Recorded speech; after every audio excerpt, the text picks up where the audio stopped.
welcome to Smashterpieces, a casual walk through the history of the Super Smash Bros. Ultimate roster. My name is Joe. And my name is Matt. And if you're new here, what we are doing on this show is we are playing one game for every character in Super Smash Bros. Ultimate from 1984's Duck Hunt to 2019's Fire Emblem Three Houses. And today's game is representing fighter number 22, Young Link. It is the 2000 N64 game, The Legend of Zelda, Majora's Mask. This is the best game on our list. I think I might agree with that statement. I love Majora's Mask so much. It's so good. It really is just an incredible game. In just discussing the quality of the game and how much I like it, I don't know if there's really more that I can say than just it's absolutely incredible. Well, let's explain what it is first. If you listen to our Ocarina of Time episode, Majora's Mask basically plays exactly the same, because it is straight up built on the Ocarina engine. The only two major differences in terms of gameplay is, A, there's no time travel. Well, there's no, going forward and becoming Adult Link. There's a fair bit of time travel, actually. You don't, take the Master Sword and become Adult Link, and it doesn't have, the two worlds to explore in that way. But instead of that, it is a game that takes place over the course of 3 in-game days. Groundhog's Day kind of thing. Pretty much. And at the end of those 3 days, the moon falls down and everybody dies. And your goal is to stop the moon before the end of those 3 days. And you can use the Song of Time, which in Ocarina was used exactly 2 times to open the Temple of Time, and that's pretty much it. There were a couple blocks that you had to move, I guess. Yeah, I guess. But in this game, it becomes immensely more important because it can take you back to the beginning of the first day, and you can continue your quest from there. You lose all of your consumables. You lose your rupees, bombs, arrows, shit like that. And it's just generally a game about the apocalypse and being in a time loop during the apocalypse. I think one of the reasons why I love Majora's Mask so much is because that format of being the same 3 days over and over again, it comes with a huge advantage of Termina feels more alive than any other Zelda setting in the whole series. And in fact, it feels more alive than a lot of other video games in general, because all of these characters have their own thing that they are doing independent of you, and you can affect all of these things. You can affect how Kafei's whole thing goes by doing something that doesn't even seem related at first. If you stop Sakan from stealing the bomb bags, then Kafei never sees Sakan, and that quest never moves forward. And until you know that is the case, that's just sort of a thing that you do that's inconsequential somewhere else. And the fact that there's so much stuff that you can completely miss. Characters have their own schedules that I think somebody explained at one point that, the main thing that really makes those characters feel human is that they're not NPCs that are expecting you to solve their problem. You're just a kid. You're just somebody who who happens to be in the room when they're complaining about a problem, and they don't expect you to fix that problem. It's just a problem they have. And I think that really does speak volumes for just how much of a connection you build in Termina over the course of the game. The game's tone is also kind of perfect. The way that it tackles head on the existential horror of the impending apocalypse and how people deal with that. How some people pretend that there's no way it's possibly going to happen. Why is anyone even making a big deal of it? Down to hiding away in a corner, trembling in fear, and everything in between. People talking about running away from town, leaving their entire lives, maybe even sometimes their loved ones behind for the sake of their own survival, and seeing what that does to these NPCs in what is normally a fairly light-hearted series.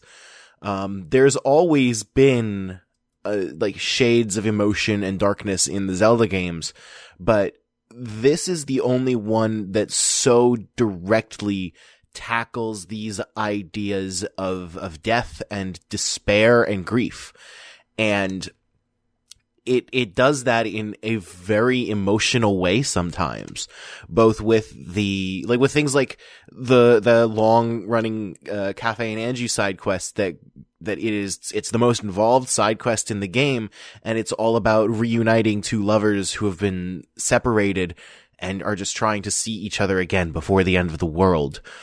You can deal with the leader of the traveling circus that was supposed to perform at the Carnival of Time, and then once it's canceled, he's just trying to figure out where he goes from here, how, there's so much money to be lost, until eventually you remind him through performance and song why he wanted to go into the entertainment business in the first place, and it leads him to think about his family that he left behind to pursue his dreams.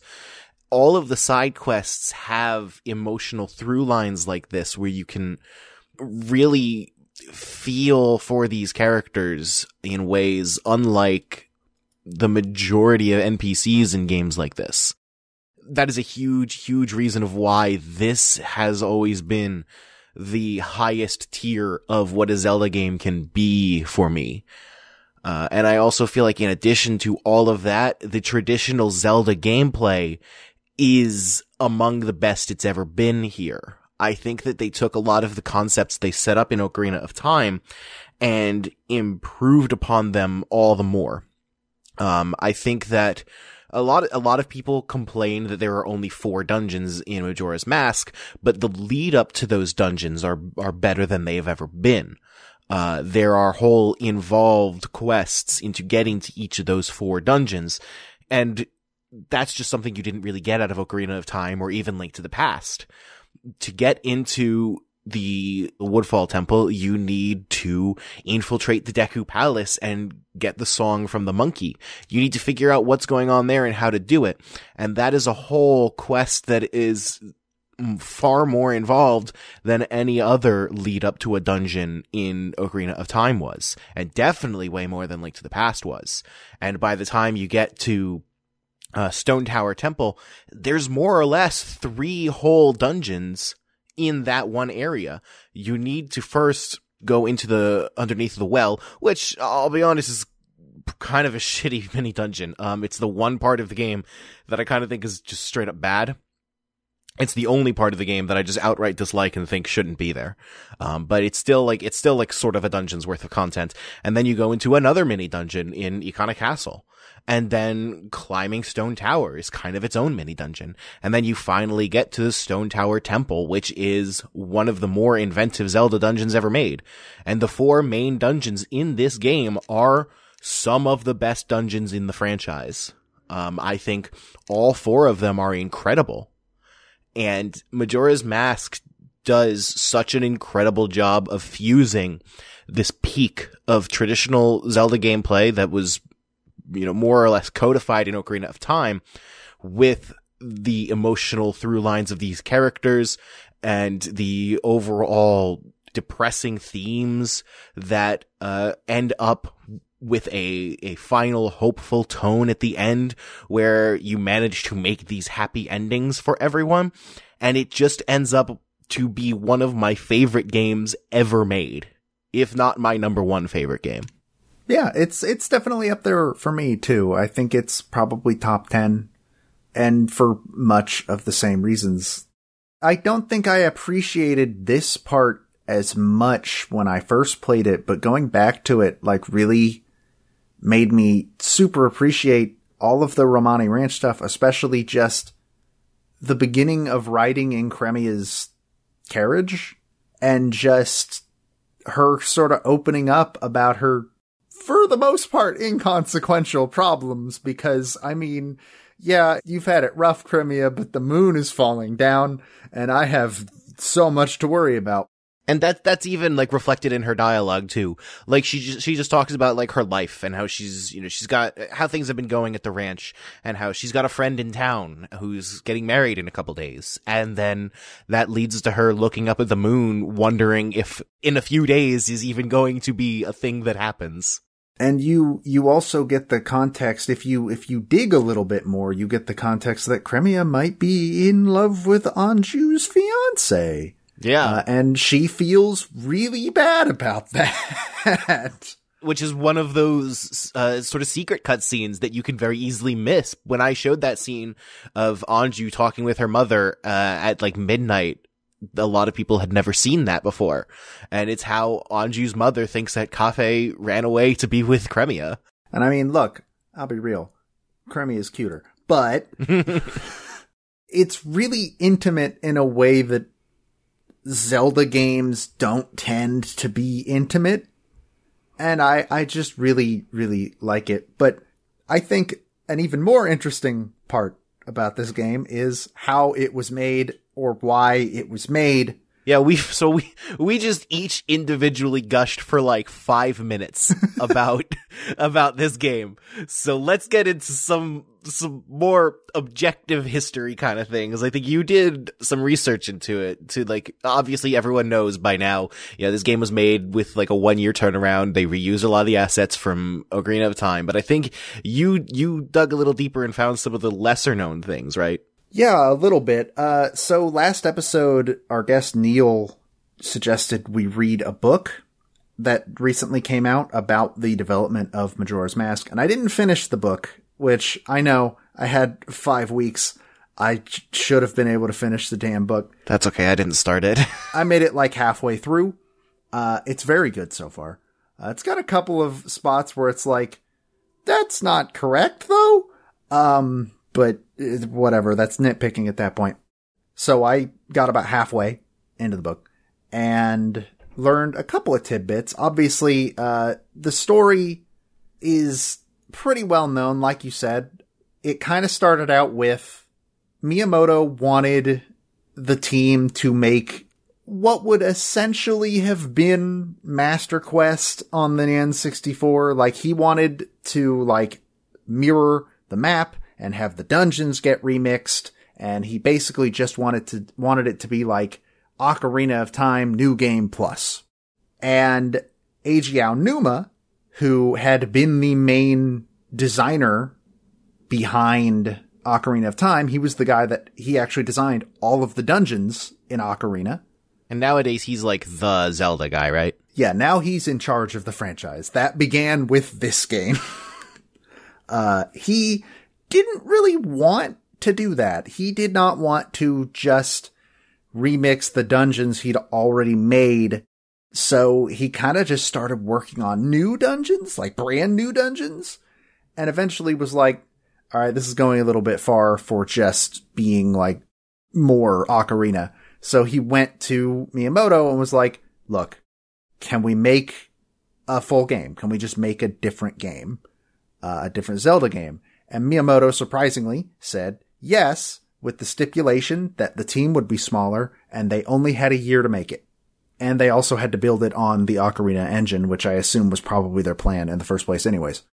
So then one of the other guys that worked on Majora's Mask and one of the other guys that worked on Ocarina of Time, Yoshiaki Koizumi, Aonuma was like, okay, but I'm going to need his help. And Koizumi was apparently working on a different game at the time, and we don't know anything about this game other than the fact that it was apparently a board game, which is weird. And it was about cops trying to catch robbers in a specific amount of time. And I don't know anything else about it, and they've never told us anything about it. Like a video game board game, like Mario Party, or like... I have no idea. All the information we have is that it was a board game of some kind. That game got canceled. Specifically because they wanted Koizumi working on Majora's Mask. So his project got canceled in lieu of working on the next Zelda game. And we're pretty sure he wasn't super thrilled about that, but he did wind up working on the project full time. I believe he's in charge of Mario now. I think he moved to working on the Mario franchise. He was also like the face of the Switch reveal. Mm-hmm. He did the famous 3 ice cubes in a Joy-Con presentation. The book theorizes that he wound up in charge of Mario because that was the only franchise that wouldn't just get canceled in lieu of another game. Because the way he put it, like, it doesn't matter what you're working on. If they need you to work on Zelda, you're working on Zelda now because Zelda's the bigger property. And Mario is like the only thing Nintendo has that trumps that. This is also far from the last time that we'll be playing a game that was partially developed by Koizumi. He went on to direct Mario Sunshine, as well as Super Mario Galaxy. And this is not on our Smashterpieces list, but he also directed Donkey Kong Jungle Beat, which is a game with a reputation far worse than the game actually is. I've never played it. I've never played it. And I also learned where the name Majora comes from. It is apparently from art director Takuya Imamura, who just took his last name and then mashed it together with characters with like letters from the movie title Jumanji. So Robin Williams made Majora's Mask, is what I'm saying. I would not phrase it that way, but Robin Williams made Majora's Mask. I don't make the rules. That's just what that means. Another thing was that the loop was supposed to be a week long. That was their original idea. And then they kind of realized that, a week of stuff is a lot to keep track of.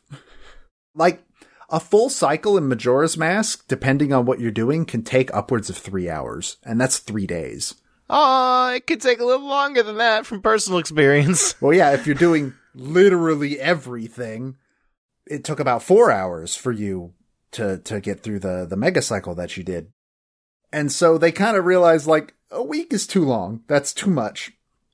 And they cut it down to 3 days and figured that would be plenty of time to be able to plan out everybody's sort of routines, and it wouldn't have too much information for people to keep track of. And also it wouldn't have that feeling of like, fuck, man, I gotta go do the whole week again. And then playtesters started getting kind of salty because, good lord, it wasn't enough time to do dungeons. It just wasn't enough time to do the dungeons. And that's how we got the reverse Song of Time. Because instead of lengthening like the amount of days, they decided, why don't we just give the players the ability to slow down time? Which I don't remember where the game actually even teaches you about the reverse Song of Time. The Scarecrow does. Ah. Oh, right. Yeah. And I don't think anything else does. Yeah. So that's really all I fully have. It was apparently one of the inspirations for Majora's Mask was a movie called Run Lola Run, which was about a woman who her boyfriend is taken hostage, and then she has 20 minutes to get like $10,000 or something. And when she dies, she goes back and repeats that 20 minutes again. And apparently they looked at it and were like, what if we made like a game like that? And apparently when Miyamoto, who was famously completely hands off for this game, like he did not give any direction in Majora's Mask whatsoever. It was the first time in Zelda franchise history that he didn't have like a central role in development.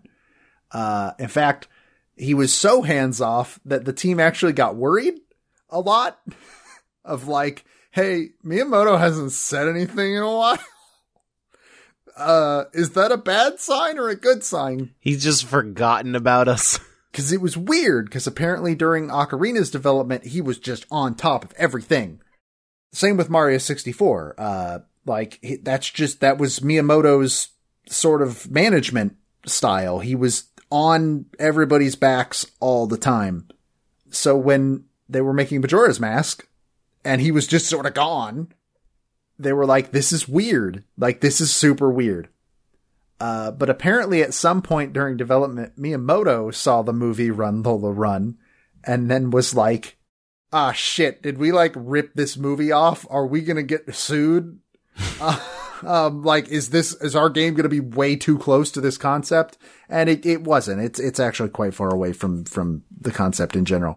It's funny to me that no one in this process seems to have been aware of Groundhog Day that came out like 6 years earlier. Yeah, it's a little weird that Groundhog Day is never mentioned during any of this. I do believe that, you know, language barriers and different cultures being what they are, I completely believe that this game was made without anyone on the team having seen Groundhog Day. But they have seen an unrelated movie. A movie I had never heard of until now. That part's a little odd to me. Yeah, it's kind of bizarre.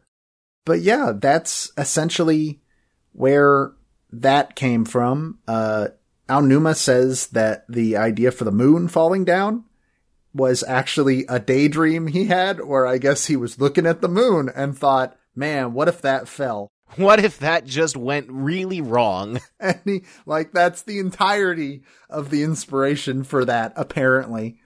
It was also inspired by, apparently at some point during development, North Korea tried to launch a rocket into space, and that went bad. That did not go the direction I expected it to. And flew over the island of Hokkaido and landed in the ocean. And by all accounts, until it was cleared up, the thought was, oh shit, they're going to start launching missiles at Japan. Like, that's what it is. Aonuma talks about how he and a bunch of the other team members actually went to South Korea during that time to attend a wedding and found it like this really bizarre thing to be at this wedding when they had this knowledge of like, oh man, North Korea could just like drop a bunch of missiles on where we are like any minute now. And that's where inspiration for the Anju and Cafe quest came from. The idea that what if there was a wedding that was being planned and was like gonna happen, and then the apocalypse is suddenly happening around it. And I found that especially interesting as well. But that's all the real like development trivia that I could find, or that I can remember off the top of my head at the very least. That last one I think is probably the most interesting thing. Yeah. Like, holy shit. And I had no idea that event had ever occurred. Granted, I would have been 7 when that happened. So it is also admittedly not the only time something like that has happened. So that is true. Yeah, this is not really a new concept. North Korea just accidentally launching shit, or non-accidentally launching shit. But yeah, so Majora's Mask has a fascinating trajectory and a fascinating reason for existence. And that all ties into the best Zelda game. It's the best Zelda game. A lot of people kind of disagree because, and this is fair. This is a fair criticism, I think. A lot of people can't handle the timer. The timer ruins the game for a lot of people. And that is perfectly fair. It is very stressful. It's always there. You cannot turn it off. And it adds this layer of anxiety that no other game in the series has. And so for a lot of people, they don't like this game, and it's largely because of that. And I do want to say, if you were one of those people, I totally get it. That's fair.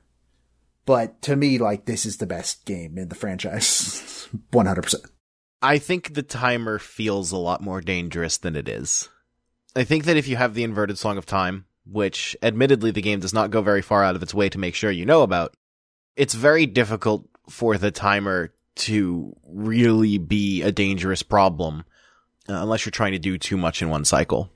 Yeah, And most of the dungeons, I think the closest I got to, oh man, we're in danger territory, is probably Great Bay, because I always have a lot of trouble with Great Bay Temple, even though it's weirdly, they're all really straightforward.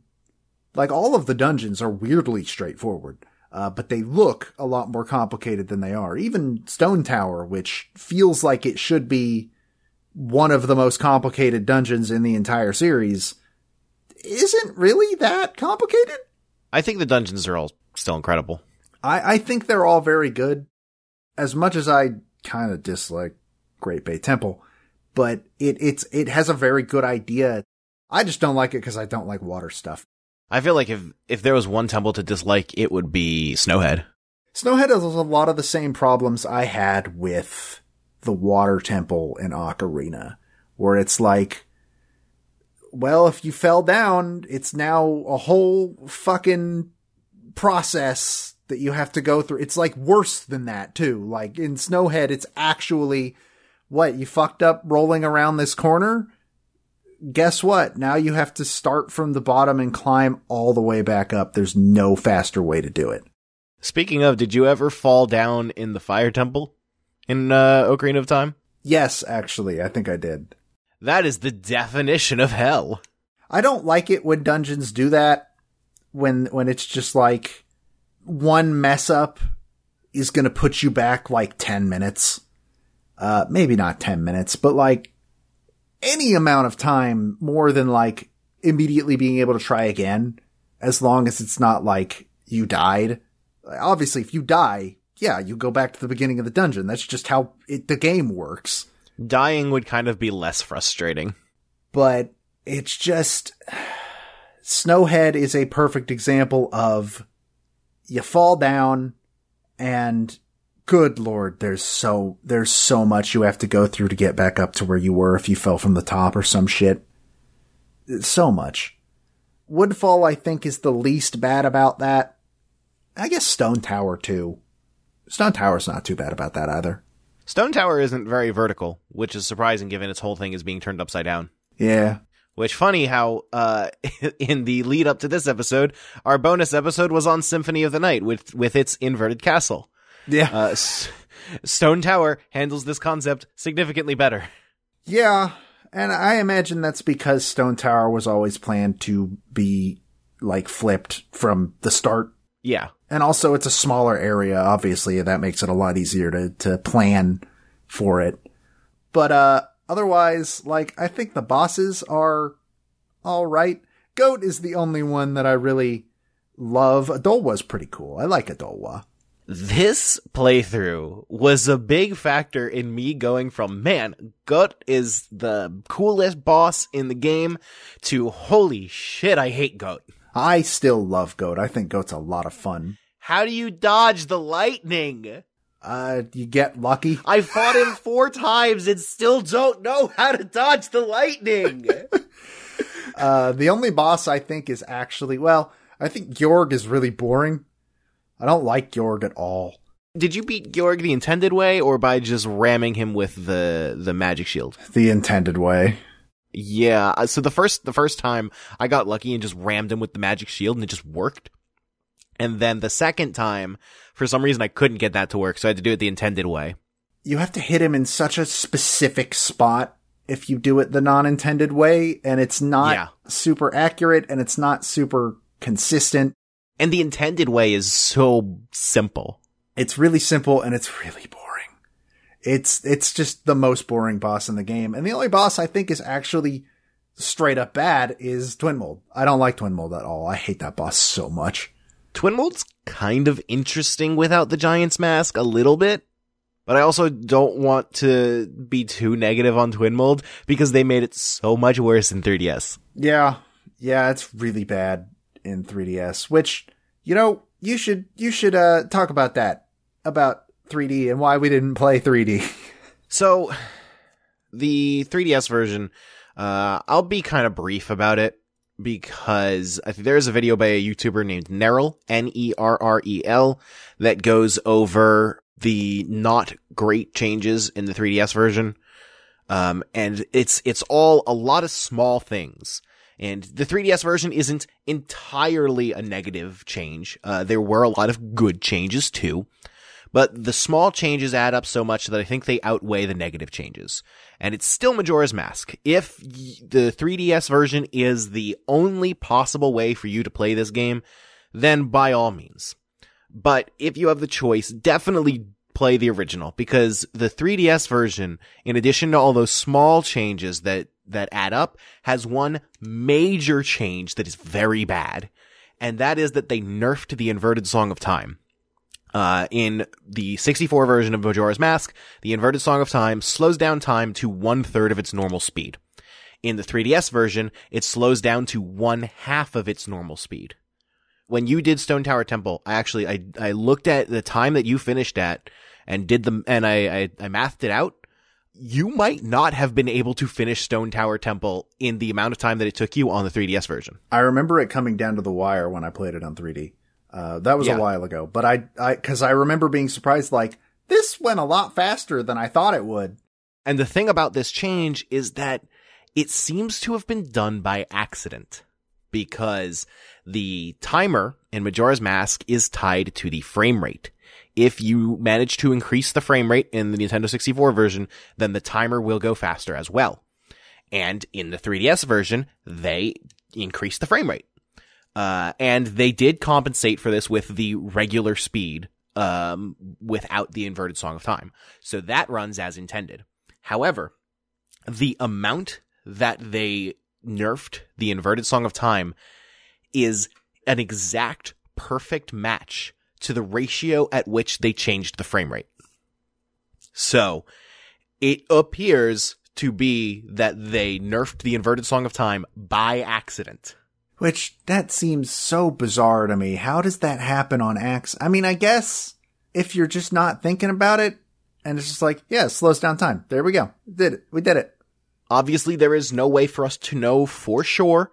Maybe they intentionally made it so that the inverted Song of Time was not as powerful as it was in the 64 version. But it lines up in such a way that it was probably an accident, so. It's just kind of weird. Yeah, it's not to say that the 3DS version has no improvements, because it definitely does. Gyro aiming is way better, Bomber's Notebook is way better, and the Song of Double Time lets you go to a specific hour instead of just every 12-hour intervals. And also, it improves the well by making it so that all the items that require 10 of that item only require 1. Yeah, that was a good change. You don't need 5 magic beans, just need 1. But it also kind of ruined the bosses, like all of them. Oh yeah, the bosses are terrible. In ways that don't make sense to me, but it's dumb. They added like a giant glowing red eyeball to every single boss fight that makes it like way easier, and they also made Twin Mold 1,000,000 times harder. Yep. Because like Twin Mold fully heals when it goes underground. I forgot about that. Oh my god. Man, that boss sucks. It's so bad. But we have gone as long as we have without even mentioning the masks. That's true. We should probably mention the titular masks in Majora's Mask. You have transformation masks, and you also have non-transformation masks, but the transformation masks are the important ones. So yeah, there's 24 total, counting the transformation masks. The masks are pretty cool. Deku Link, I think, is the least used of all of them, weirdly enough. After Woodfall, you don't really use Deku Link, like, ever. He has, like, one token use in each area, but yeah, pretty much. And also, just, even when you go to Stone Tower, and you have the Elegy of Emptiness that can make the statues, Deku Link's not heavy enough to put down any switches, so he's just useless. They do at least put Deku flowers in the temple for you to use. Mm-hmm. I think only one, but still, they didn't completely forget about Deku Link. Like, it's just sort of the most useless one. Goron Link is the best one. He's the best one. He's the most useful, just in general. Yeah, and the fastest way to move around once you get it too. And then you have Zora Link, which finally makes underwater stuff in Majora's Mask not awful. I think it's really fun to swim as Zora Link. which is another thing that they messed up in the 3DS version. Underwater stuff in Zelda almost always sucks super hard, and this is the only one where that's not the case. Because of the Zora mask specifically. It's really fun to like dolphin jump with him. Magic Shield, I think you pointed out on your stream, it doesn't really make sense that he can do that. Why can all Zoras do that? Is that just a thing Zoras can do? Whatever. Do you have a favorite non-transformation mask? I mean, the easy answer is the bunny hood. Bunny hood is the most used mask in the game. Easily. I also kind of like the blast mask because it is honestly way better than bombs for the most part, and it is the reason that bombs are more or less optional in this game, which is weird. It's also crazy stupid. Yeah, just put a bomb on your face. What can go wrong? You hurt yourself if you just explode it, unless you put your shield up in front of the mask. And then somehow that doesn't hurt you. Which, in addition to not making sense, it probably would have been better game balance if they didn't do that. I personally don't think that was intended. I think that is a glitch. Because the explosion's right in front of you? I think so. I think it's because the explosion's right in front of you and the game is programmed to be like, well, if it's coming from the direction of your shield, then it doesn't hurt you. It hits the shield. Maybe, yeah. And technically the explosion is coming from the direction of the shield. So I do not think it is intended. I don't think that is how it's supposed to work. I could see an argument for it being just something they didn't think about until it was too late. Aesthetically, I kind of like the Gyro mask. But that might also just be because I really like the Gyro. The Gyro are a really cool idea for like an enemy in the Zelda series, and I wish that they came back in literally anything. I don't even think they're like referenced in Hyrule Warriors at all. That's bizarre. Everything's fucking referenced in Hyrule Warriors. But also, shout out to the Circus Leader's mask, which is completely useless. So that's another thing where I'm wondering, did that mask have a different spot originally? And was that changed like just late in development or something? Because it has to be that, right?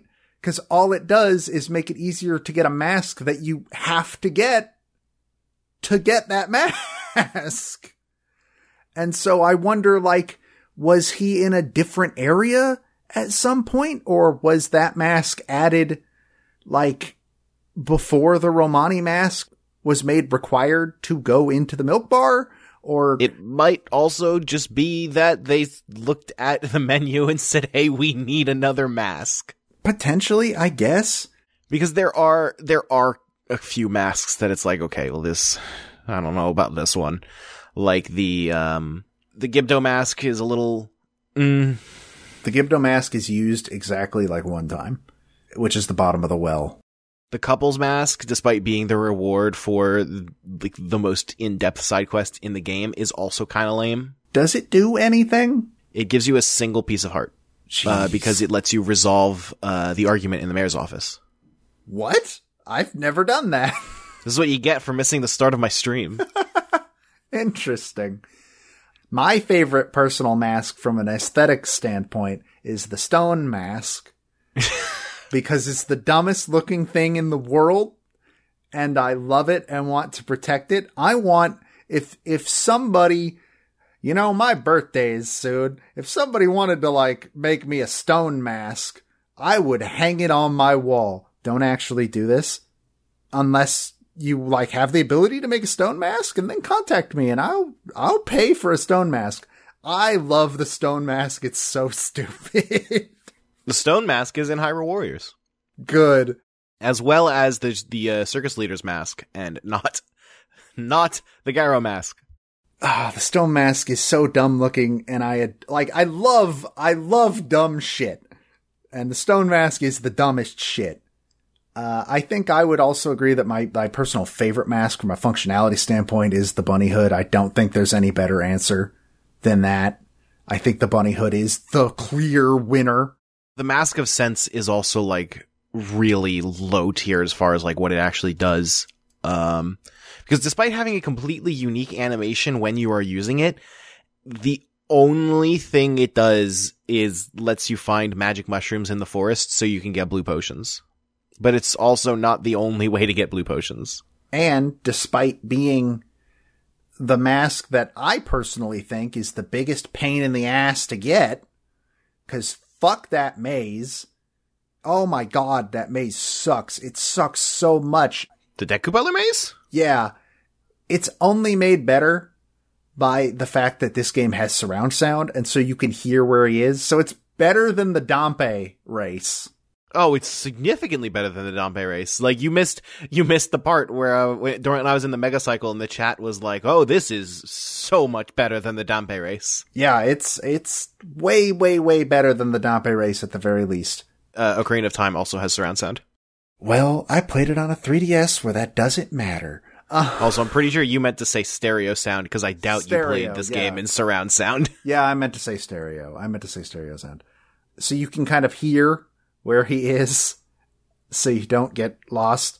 I think I was able to finish it on my second try, which is a hell of a lot more than I could say about the Dampe race. If you have the bunny hood equipped, it's basically unlosable.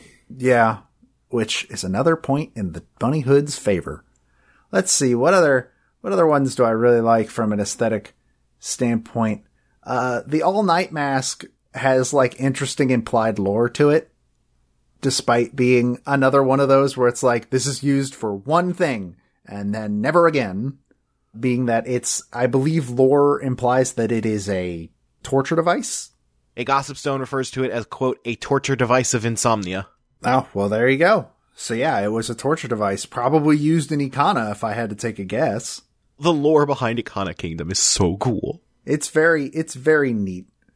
Speaking of, though, fan theories, this game leaves a lot up to interpretation. Like a lot. Mm-hmm. Like, what the fuck is Termina? We don't know. We'll never know for sure what Termina is. There are theories ranging from like, Termina is Link's dream, or Termina is a stage play is apparently one thing that people have theorized. I don't know where the fuck that's coming from, but whatever. Or like, Link is dead and this is the afterlife, or it's a pocket dimension, or it's just another kingdom down the way from Hyrule. It could be any of those things. The game never specifically tells you. The only thing that we know for sure is that this Link eventually becomes the hero's shade in Twilight Princess. Mm-hmm. And the Skull Kid is the same Skull Kid from Ocarina of Time. Yes. There is some links to the quote-unquote real world of Zelda in there, but it's tough to say exactly. Who knows? We'll never know. My personal favorite fan theory, though, is the Stages of Grief theory, which I believe recently Aonuma actually said was not intended, even though it lines up pretty well, being that the 5 areas of Termina represent the 5 stages of grief. So you have Clocktown, which is denial, which that's where most of the deniers live. Like that one carpenter. Muto. Yeah, Muto, who's like, fucking moon's not gonna fall, you bunch of stupid cowards. Why do you think the moon would fall? That's dumb. Also, that hits way harder. Now, turns out that's super realistic. That is exactly how it goes in real life. Turns out, then the Deku are anger, which that lines up because the princess was kidnapped, and when the monkey tried to go warn the king, like, hey, your daughter's been kidnapped in the temple, he decided, you must have kidnapped my daughter, and he's gonna fucking kill him. He's gonna execute this monkey, which he's gonna execute that monkey. That's a little fucked up. Then the Gorons in Snowhead are bargaining, because Darmani fucking died, and they're still sort of being like, maybe he'll still save us. Maybe somebody will still save us from the winter. And also Darmani himself, before you get the Goron's mask, he doesn't ask you to like do that. He asks you to bring him back to life, because he assumes you can do that, and you can't, and you just sort of turn him into a mask. And then you've got the Zora, which are depression, which is pretty much just entirely Lulu. Lulu is so heartbroken by the fact that her eggs were stolen that she has essentially lost her voice and she refuses to sing, and she's just sort of standing out by the ocean and staring out in silence. But then the last one is, and I think the most interesting, is acceptance, which is Ikana, which is half the spirits in Ikana are well aware that they are dead, but also for the king of Ikana, his sort of quote unquote quest line ends with him going like, yeah, no, we fucked up. Ikana's gone. Like, it's over. We have to accept it. I think that theory has a lot of ground to it. Like I said, I'm pretty sure it was brought up to Aonuma at some point, and Aonuma was like, yeah, no, that's not what we were going for. The thing about like literary analysis in this way is that like it kind of doesn't matter if it was intended by the author, because when it comes down to it, the 5 stages of grief is kind of a universal thing. It is a truth of the human experience. So even if it's not something that Aonuma was consciously aware of in the development of Majora's Mask, it can still be something that influenced him in some way. And it's something that, because it is this truth of the human experience, it applies to Majora's Mask anyway. Yeah, and that's my personal favorite fan theory for the game. I think that it's really effective in thinking about like these themes that do line up very well. And it's just interesting to think about. And this game has a lot of things that are just like, well, it's interesting to think about, but we don't know for sure. All right, I think we have talked a lot about this game. Oh, quite a lot. And we need to jump into the soundtrack, because some songs on the soundtrack are really good. We could frankly go on talking about this game forever. So I think this game, more than anything, it would be good to watch the VODs of our streams to get more extended thoughts on how we feel about this game, because like I didn't catch all of your streams, but like I was just like constantly, like every single thing that comes up in the game, like I was talking about like, oh, this is so good, I love this because of this. Like I had so much to say about this game over the course of my streams. So, and we did all masks for our runs. So basically everything that you would want to see us talk about, we probably talked about. Pretty much. More than any game on our list so far. I think this is one where it's worth going back and taking a look at our streams. I would agree, and you can find those on YouTube at Smashterpieces. So, let's jump into the soundtrack, and I think the most indicative song on this soundtrack, in my opinion, the most representative, is Clocktown. Because it changes every day. It's a different song every day, sort of. So on day 1, it's just sort of this calm, happy, carefree tune.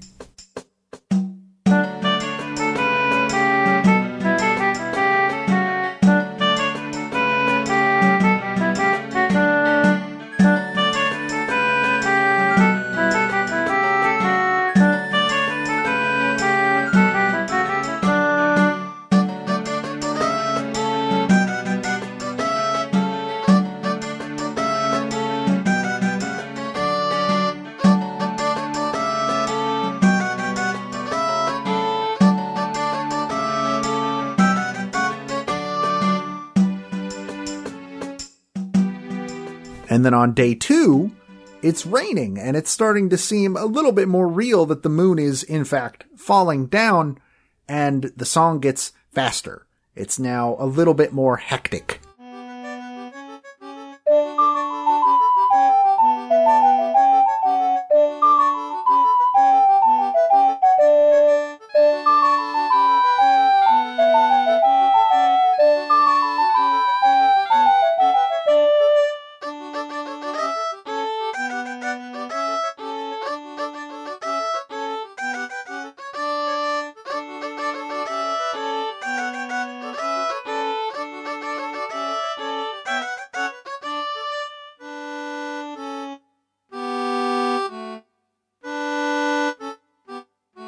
It still has a very underplayed feeling to it too, because they take out a lot of like the percussion.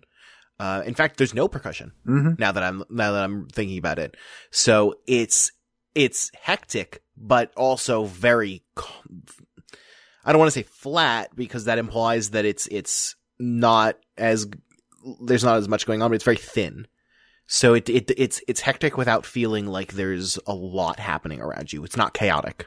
And then you have day 3 when an entirely new melody begins to overpower the old one.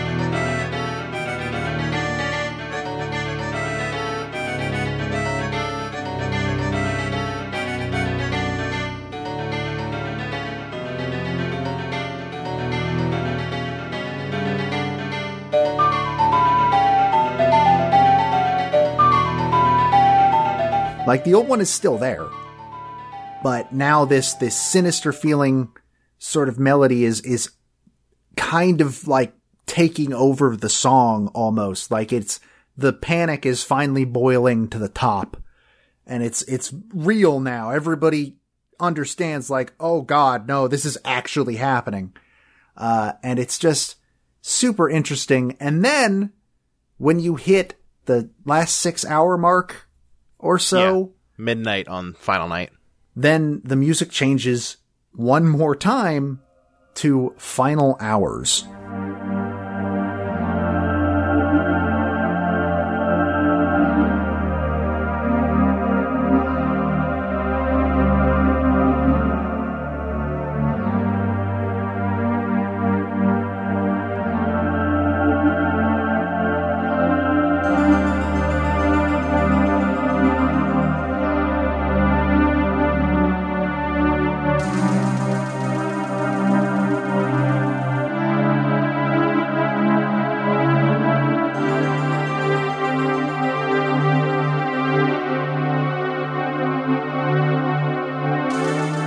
Which is just, might be, in my opinion, one of the more powerful, like emotionally powerful songs in the Zelda franchise.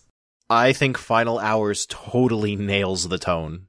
It is perfect for the apocalyptic, world-ending despair of the last 6 hours and the technical official beginning of the Carnival of Time. Yeah. And it's the contrast of this piece starting after like literal fireworks celebrating the beginning of the carnival.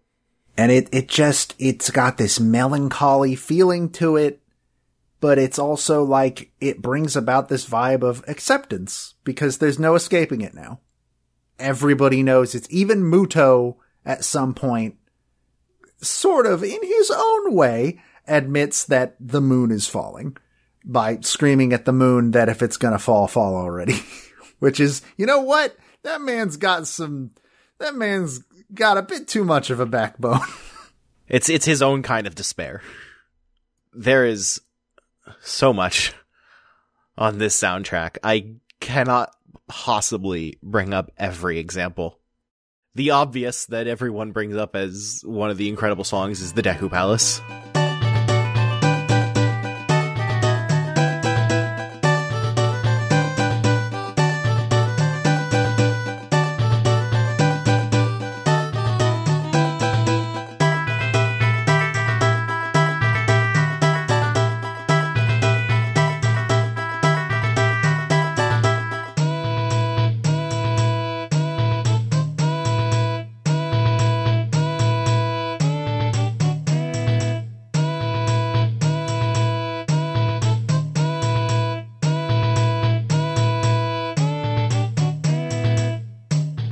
And I always read this song as being a very, like, angry song.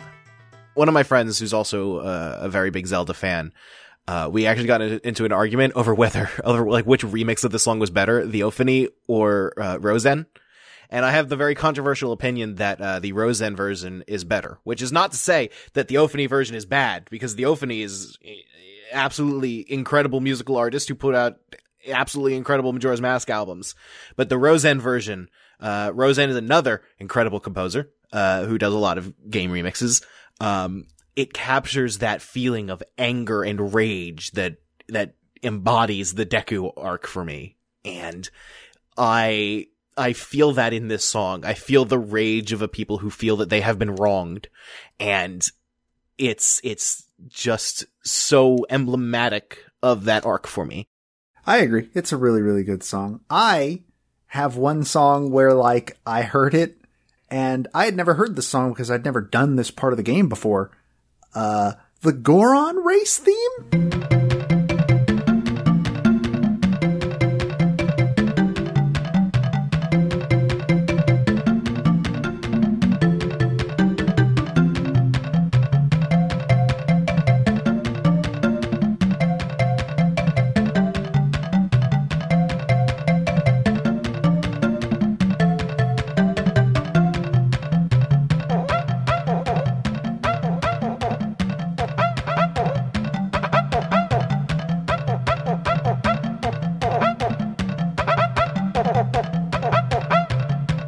Where it just takes the horse race theme and then puts in, like, notes of the Goron village music. Well, it's the horse race in the Goron sound font. Yeah, like, it's really neat. Like, it sounds really good. I dig that song a lot. One song that I, again, didn't really appreciate as much until this playthrough, because it plays one time and then never shows up again, is the music that plays in Cremia's carriage.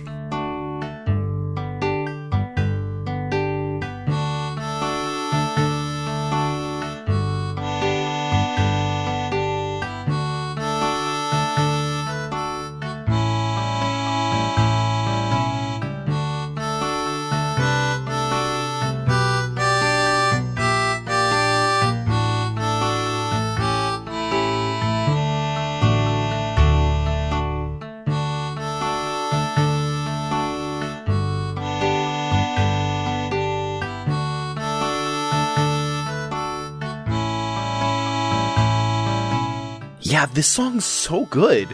And the scene cuts off so quickly that it doesn't even finish a full loop.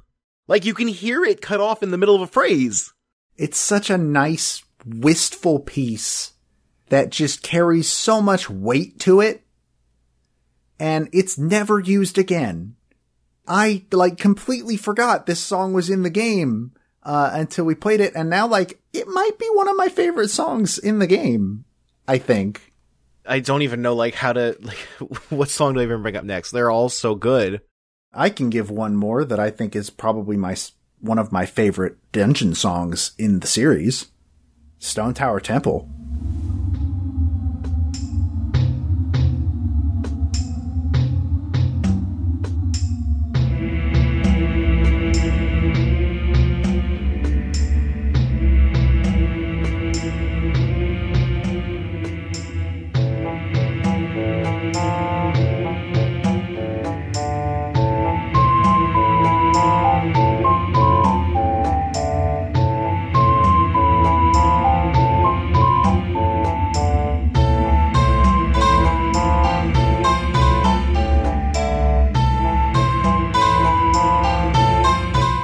Stone Tower Temple's so good. The music for Stone Tower Temple is, in my opinion, the absolute best dungeon music that Zelda has ever had. I think it's the only one in the game, at least, that has a theme where it's like, yeah, I can recognize this theme. And it kind of gets a little weird when you flip the temple and the music changes, and I don't like that song as much. I don't know if I have enough immediate memory of the rest of the franchise's dungeon music to confidently say that it is the best, but it is absolutely among the best. Yeah, it's very, very good. I guess one that I could bring up is the Majora's Mask battle music, because it is like it is the overall leitmotif of Majora.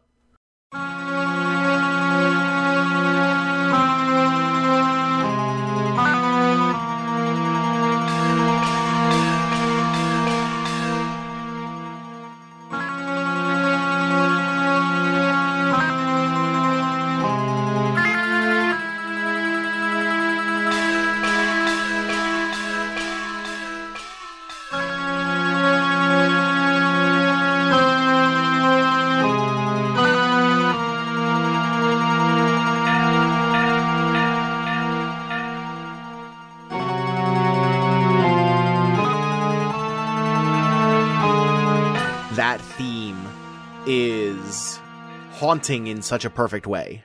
It really conveys the feeling of this enemy that is otherworldly and wrong, which the Majora's Mask battle absolutely is.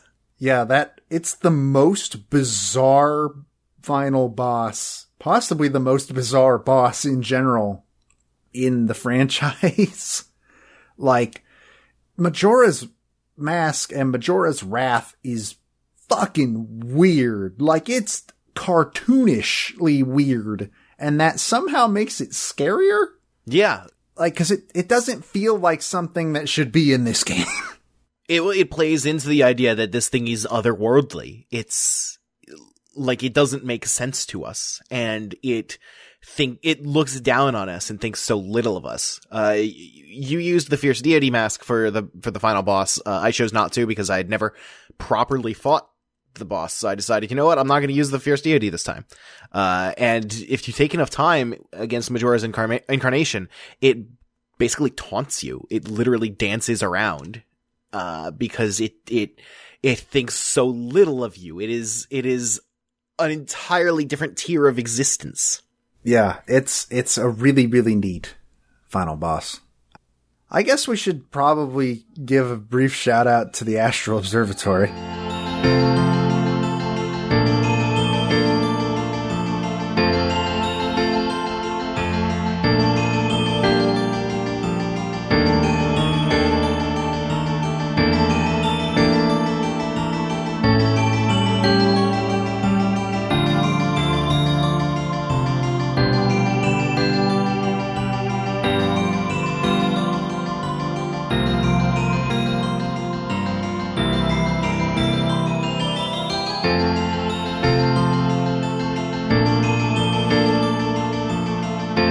I imagine some people will yell at us if we don't at least talk about that one. Another one of those songs that it's like, geez, they never used that again. Yeah, that shows up in one area that you probably only go to one time in the whole game, and then never, ever again. But yeah, Majora's Mask is good. It's just good. Love this game. I kind of agree that this is the best game on the list. I think there are certain games that are definitely up there. Like Breath of the Wild, I think is probably up there. Mother 3, I think is definitely up there, personally. Metroid Prime, a lot of people believe is up there. But for the most part, in terms of like emotional connection that I already have to this game, just as a package, Majora's Mask is just a really, really good game. I don't know what I could say about this game that I haven't said already, to be honest. Yeah. It's incredible. It is my favorite game on this list. Maybe my favorite game in general. So, we should move on and talk about our next game. But actually, before we talk about our next game... Oh, geez, yeah, stuff happened, didn't it? We have to address some stuff. It's been a while. Because the next character was finally announced. Steve and Alex from Minecraft have been announced to be the next characters in Smash. I don't know why I say to be. They're out at the time of recording, and by the time you're hearing this, they're already out. Mm-hmm. That's how long it took us to play Majora's Mask. Whoops. So, we actually already had a plan for this, just in case, because this was rumored a long time ago, and then I think when it didn't happen, people just sort of assumed, oh, then it's probably not happening. I assumed, oh, it's probably not happening. But we had a plan in mind already. And so that plan is that we are going to do a Minecraft hardcore. And if you don't know what that means, basically we're going to grab a team of folks, probably like 7 people, 6, 7 people, maybe 8, depending. And we are going to all go into a multiplayer server. We're going to turn on permadeath. And we are going to attempt to work together as a team to make it to the Ender Dragon and roll credits in Minecraft. This is harder than it sounds. We have done it before, just as a casual thing. Logistically, I don't know how well it's going to work, and we have years to figure that out because Minecraft came out in 2011, and we are still in the year 2000. So this will not happen anytime soon, but just so folks know, that is our plan for Minecraft. So that is 11 years of games. 11 years of games ago was Super Mario Land, which was 2 calendar years ago. Yeah, that is 34 games from now. And games are only getting longer. Games are only getting longer, and also there's still 4 other games that are going to end up on this list, and they very well could end up in that span of time. Mm-hmm. So it's going to be a while, folks, but we will get there eventually. So, obviously, it's going to be a couple years before we do this, so this is by no means a final commitment. But are you thinking Minecraft Java or Minecraft Bedrock? Probably Java, because that'll be the easiest to get our friends into. Probably. But, again, like you said, that's not a hard, commit, because we have years before this is even going to become something we need to talk about. That's our plan for Minecraft. It'll be fun. I'm really looking forward to it. That was an idea that when Steve did not end up in Smash, I was low-key kind of bummed that we weren't going to get to do it, and now we are. So I'm looking forward to it. So let's dive in to our next game. And that game is representing fighter number 73, and I still actually cannot believe that I am saying these words, to be perfectly honest. Of all the characters, this is the one that you're like, oh, I can't believe I'm saying this. We literally just talked about Minecraft. Yeah, because, Banjo and Kazooie. Look, Banjo and Kazooie being in this game is a big, big deal. It has this historical context that not a lot of other characters that we've gotten. What are we playing, Joe? We're playing the 2000 Nintendo 64 game Banjo-Tooie. And we are not alone. We are joined by a friend of ours. Everybody say hello to Pat. Hello. That's Pat. That's all I got for you. Normally our guests have some connection to the podcast or NWR or our past podcast history. But Pat, we've done some tabletop role plays with you, and you're a good friend. That's basically it. I have no credentials to speak of whatsoever. All you did was ask, hey, can I be on the Banjo episode? And I said, yeah, sure. I like Banjo. What can I say? This sounds like nepotism. It is pretty much nepotism. Like I was saying, Banjo being in Smash is this really neat thing, because Banjo is the one third party where this motherfucker should have been in Melee. He should have been in Melee. Probably, but Melee's timetable was also kind of a lot. It was, but I imagine if the whole Microsoft thing had not happened, I kind of consider it a sure thing that Banjo would have shown up in Brawl, at the very least. Yeah, probably. I would definitely agree with that. So, when he showed up in Smash, finally, when he was announced as a DLC character, when they were announced as DLC characters, I should be clear, it's 2 characters, lest we forget. It was a big deal, and we were in the press room at E3 when this announcement was made. We heard people reacting around us, which was one of the cooler experiences I had at that trade show. That was another, I was sitting there with, hasn't been on the podcast, but Greg, my best friend and friends to these knuckleheads, and I remember jumping out of my chair. I kind of knew, it's one of those things that, it should have happened, and I shouldn't have been surprised, but I just considering all, the politics and stuff around, or, internal politics around that sort of character. I think everyone was like, we want Banjo, but we're expecting, Minecraft or, Master Chief or something. Yeah. So, just I see it actually happen was oh, cool. And then it's oh, hey, why not both? Yeah. Yeah, well, that is eventually what happened.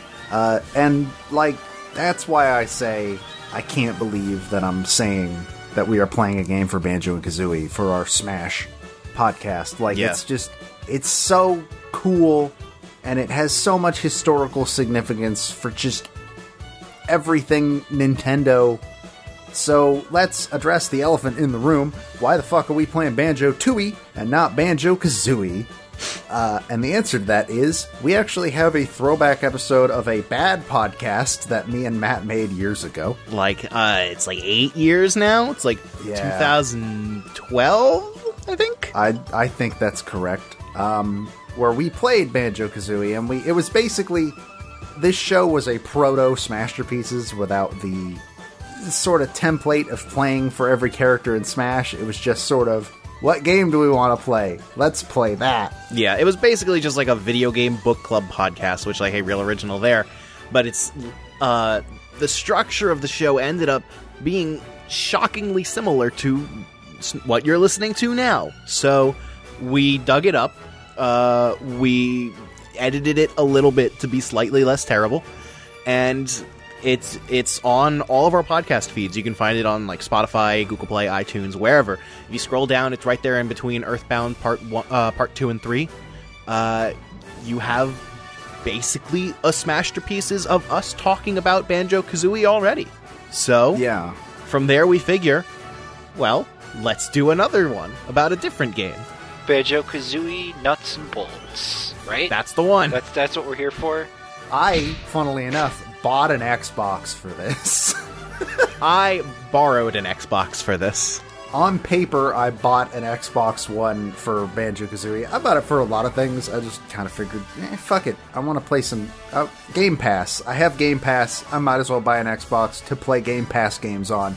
But on paper, I bought it because otherwise, I didn't really have a good way to stream Banjo-Tooie. Yeah, and Pat, are you playing the 64 version, or will you be playing the Xbox version? No, I'm playing the Xbox version. I have Replay. So we'll all have a workable frame rate. I think this is the first time that we have played a game for this show that was originally on a Nintendo system, where all of us are playing it on a non-Nintendo system. Well, no, we played King of Fighters on something else, and that is on a Nintendo system, but that was a different... But it wasn't originally, though. That's true. It was originally an arcade game. But yeah, so the 360 version famously runs at a frame rate higher than 5. So that's pretty cool. And I can't wait for that. It also has Stop and Swap. Oh yeah, it does. It also has Stop and Swap. I've only played Tooie once. I've played Kazooie like 4 times, but I've only played Tooie 1 time. I own it on 64, actually. I own a cartridge. And I don't remember much of it, and I don't know what to expect from this playthrough. At all. I weirdly, when I was a youngin', played more of Tooie than I did of Kazooie. Allegedly. I mean, I remember actually finishing Tooie as a kid, and when I played Kazooie 8 years ago for that old podcast of ours, I loaded it up, and I found my old save file from when I was a kid with 200 hours of playtime in it, and I hadn't gotten past Treasure Trove Cove. So my history with this franchise is a little odd, and I know the game better for a Let's Play of it that I watched shortly before we did that episode. It was like a video Let's Play that was entirely through subtitled text for the commentary. It was weird, but it was 100% run. So that is my most recent experience with Tooie. I owned it on Xbox 360 and have never played it. So I have not played it since I was a kid, and God knows how this is going to go. Yeah, so I have a weird experience with Tooie and pretty much every N64 game.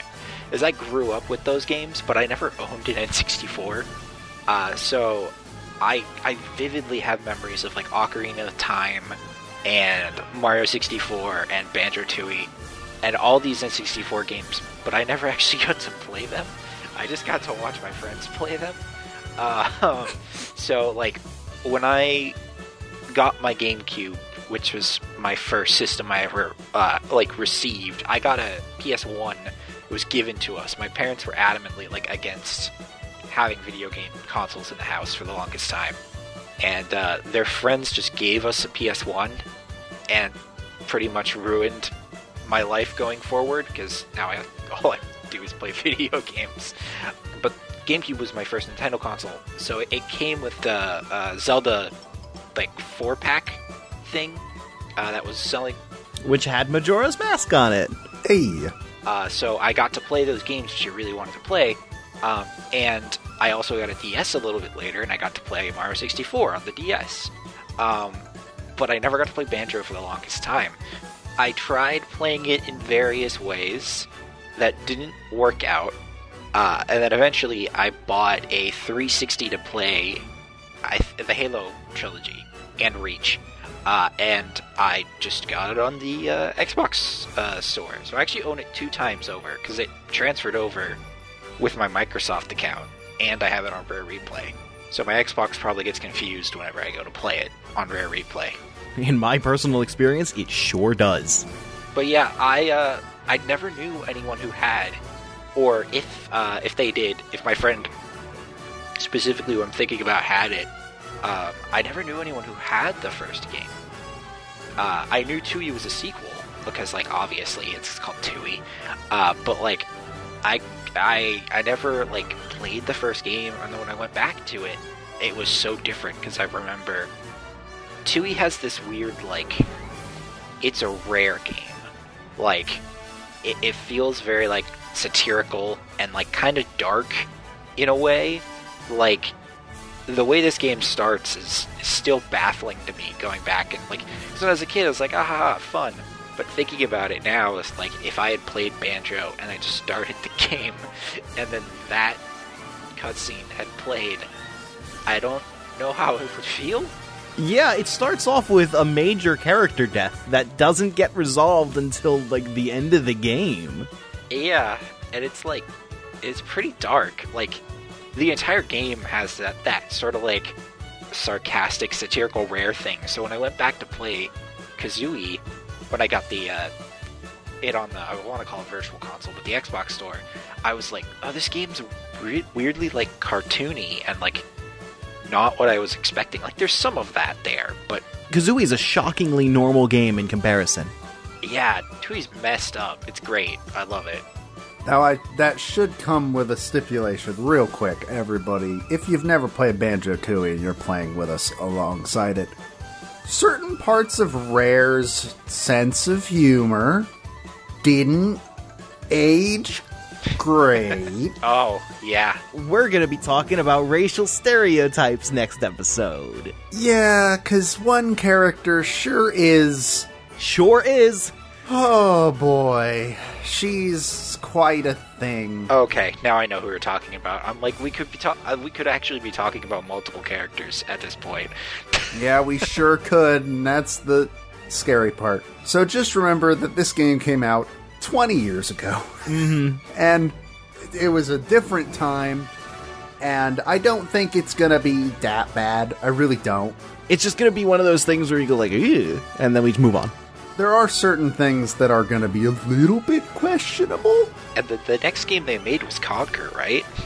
Yeah, which also, having played a little bit of that for the first time recently, that game absolutely did not age well. Oh yeah, definitely not. I had, that is another game that I played far past its time.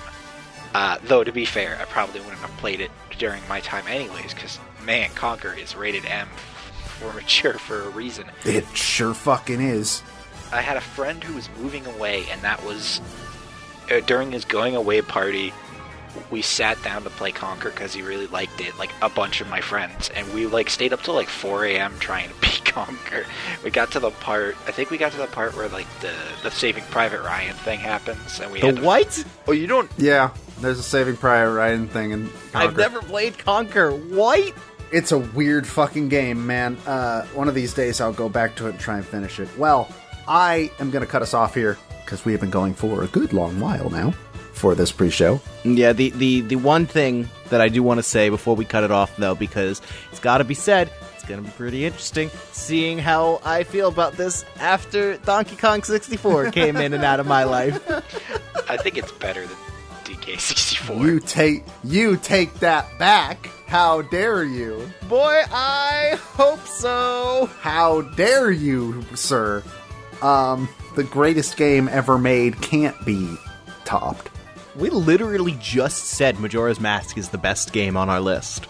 Yeah, well, you know what? I take it back. It's DK64, and I do it out of spite. So yeah, with that, you can follow us on Twitter. I'm at The Debaga. Matt is at Grimace Doominus. We're both streaming at twitch.tv/Nintendo World Report. We're going to be going on Thursdays. I will be in the Thursday block, and Matt will be at some point in the week. At some point, yeah. I should probably get this out of the way right now if you're going to watch my stream. So I have a cool surround sound set up, and my capture card is only stereo, can only capture the left and right stereo channels. And normally, I would be like, well, I'll switch to stereo so the stream sounds good, but I'm going to level with you.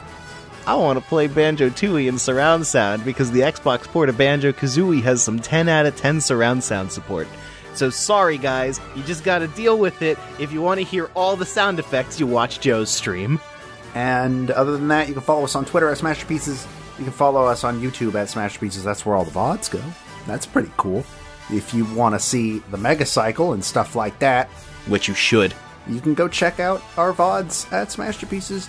And also, you can follow us on Facebook at Smashterpieces if you absolutely want to. You're not missing anything if you don't, though. I don't even follow us on Facebook. You should delete your Facebook. Also, you can follow our editor, Peter, at Pete Speak Easy. You can find all of our podcast feeds on Google Play, Apple Music, or I guess it's Google Podcasts now. It's not Google Play anymore. Yeah. Google Podcasts, Apple Music, we're on Spotify. Or grab us direct download at NintendoWorldReport.com. Well, actually, it would be at anondino.squarespace.com, which is where the Nintendo World Report post will link you to that. So that's probably the easier way to get there. But also, that's where you can find my other show, Original Sound Chat, which I think is pretty good, if I must say. It's a lot of fun, and if you like the part of this show where we talk about the soundtracks, Original Sound Chat is a whole show of that. So you should check that out. Pat, you got anything that you want to plug? Oh, no. I got no social media. I got nothing. I am an internet ghost. You'll never find me, even if you want to. Smart man. Boy, we should have done that, huh? Well, I wish. Well, with that, my name is Joe. My name is Matt. I'm Pat, I guess. And we will see you next time for our discussion on Banjo-Tooie.